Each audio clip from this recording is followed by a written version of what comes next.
I was 18 years old when I got married.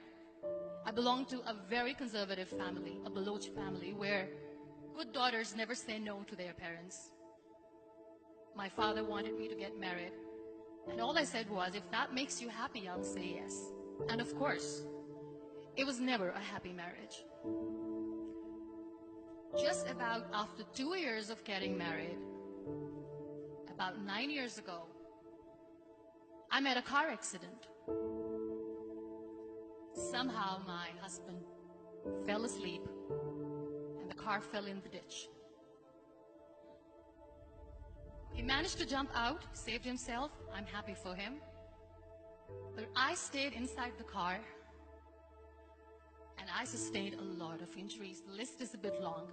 Radius ulna of my right arm were fractured. The wrist was fractured. Shoulder bone and collarbone were fractured. My whole rib cage got fractured.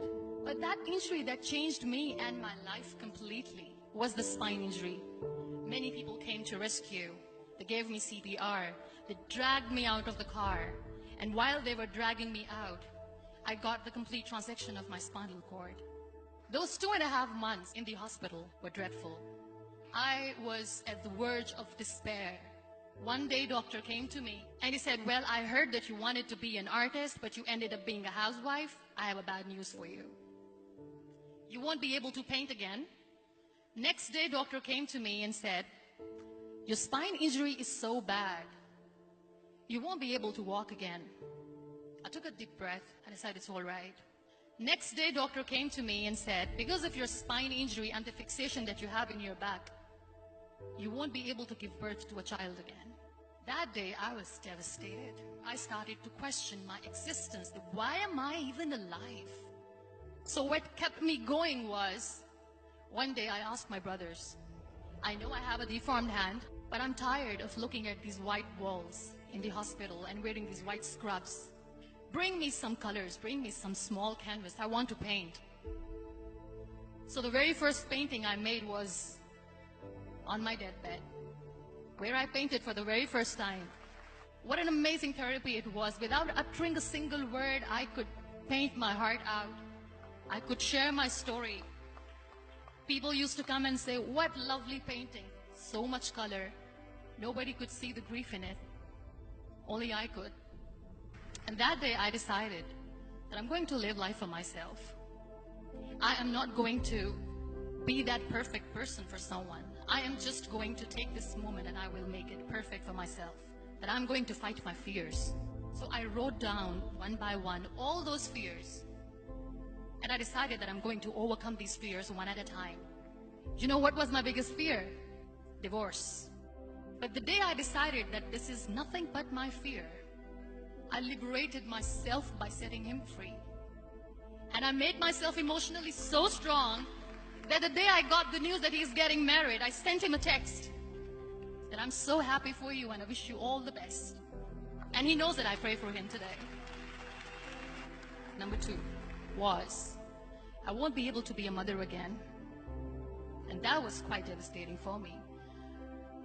But then I realized there are so many children in the world, all they want is acceptance. So there is no point of crying, just go and adopt one. And that's what I did.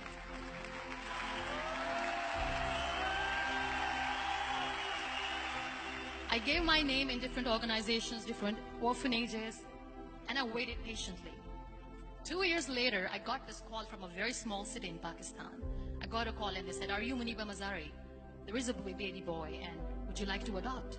I could literally feel the labor pain. I said, yes, yes, I am going to adopt him. I am coming to take him home.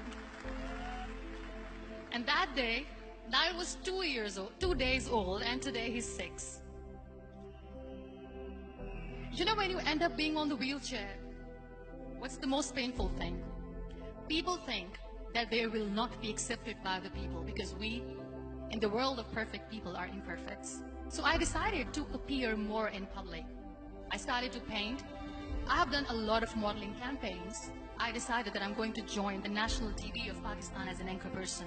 I became the National Goodwill Ambassador for UN Women Pakistan, and now I speak for the rights of women, children. I was featured in BBC 100 Women for 2015. I'm one of the Forbes 30 under 30 for 2016. So when you accept yourself the way you are, the world recognizes you. It all starts from within. We have this amazing fantasy about life. This is how things should work. This is my plan. It should go as per my plan. If that doesn't happen, we give up. I never wanted to be on the wheelchair. Never thought of being on the wheelchair. This life is a test and a trial, and tests are never supposed to be easy. So when you're expecting ease from life, and life gives you lemons, then you make the lemonade, and then do not blame life for that. It is okay to be scared. It is okay to cry. Everything is okay, but giving up should not be an option. They always say that failure is not an option. Failure should be an option, because when you fail, you get up, and then you fail, and then you get up, and that keeps you going. Embrace each and every breath that you are taking. Celebrate your life. Live it. Don't die before your death. Real happiness lies in gratitude. So be grateful, be alive, and live every moment.